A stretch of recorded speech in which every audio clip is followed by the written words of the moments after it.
Syederalun Polda Aceh didesak untuk segera mengusut dan menuntaskan beberapa dugaan kasus korupsi yang terjadi di Aceh. Desakan tersebut disampaikan oleh sejumlah mahasiswa yang tergabung dalam Gerakan Masyarakat Bongkar Korupsi atau Gembok Aceh yang menggelar aksi di depan Polda Aceh Rabu siang.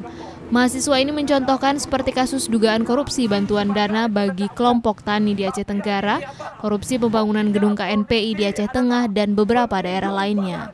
Sementara itu, perwakilan Polda Aceh Ibtu Sopian Sori mengaku semua aspirasi mahasiswa tersebut akan disampaikan kepada Kapolda. Aceh untuk melakukan evaluasi dan supervisi terhadap Polres Kabupaten Aceh Tengah dan Merebria.